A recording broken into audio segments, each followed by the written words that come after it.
নিবেদিল রাজভৃত্য। মহারাজ, বহু অনুনয়ে সাধু শ্রেষ্ঠ নরোত্তম, তোমার সোনার দেবালয়ে নালয়ে আশ্রয় আজি পথপ্রান্তে তরু ছায়াতলে করেছেন নাম সংকীর্তন। ভক্তবৃন্দ দলে দলে ঘেরি তারে দর দর উদ্বেলিত আনন্দ ধারায় ধৌত ধন্য করেছেন ধরণীর ধূলে। শূন্য প্রায় দেবাঙ্গন, ভৃঙ্গ যথা স্বর্ণময় মধুভাণ্ড ফেলি সহসা কমল গন্ধে মত্ত হয়ে দ্রুত পক্ষ মেলি ছুটে যায় গুঞ্জরিয়া উন্মিলিত পদ্ম উপবনে উন্মুখ পিপাসা ভরে। সেই মতো নরনারীগণে সোনার দেউল পানে না তাকায়ে চলিয়াছে ছুটি, যেথায় পথের প্রান্তে ভক্তের হৃদয় পদ্ম ফুটি বিতরেছে স্বর্গের সৌরভ।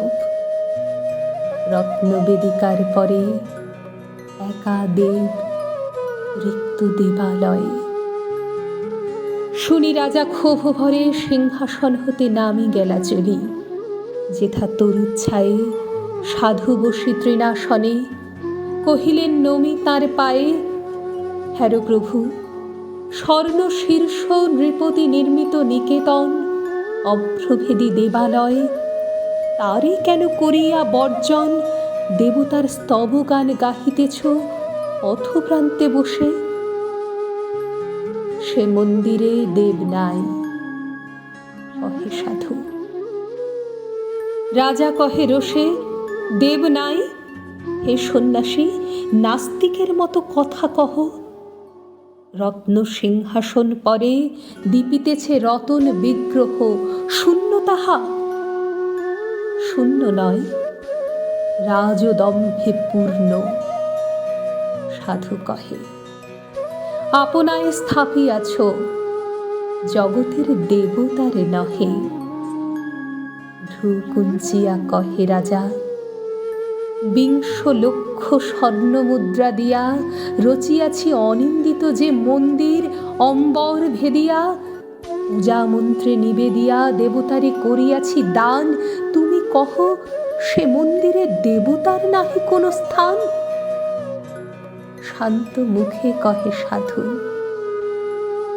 যে বৎসর বহ্নি দাহে দিন ২০ সহস্র প্রজা গৃহহীন অন্ন বস্ত্রহীন দাঁড়াইল দ্বারে তব, কেঁদে গেল ব্যর্থ প্রার্থনায় অরণ্যে গুহার গর্ভে পথপ্রান্তে তরুর ছায়ায় অসত্য বিদীর্ণ জীর্ণ মন্দির প্রাঙ্গণে।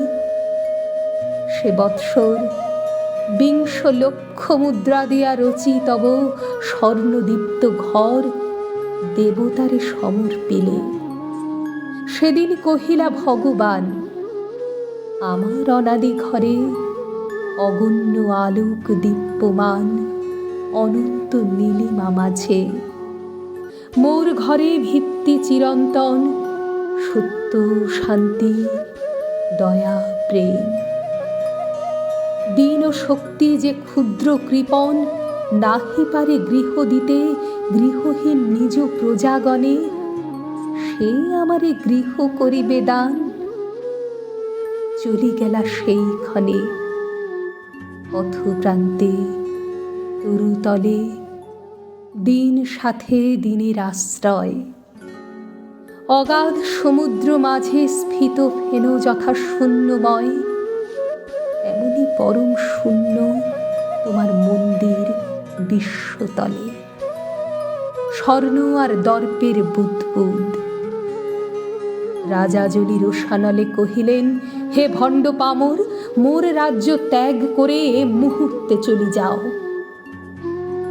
সন্ন্যাসী কহিলা শান্ত স্বরে, ভক্ত বৎসলেরে তুমি যেথায় পাঠালে নির্বাসনে, সেইখানে মহারাজ নির্বাসিত করো ভক্তজনে।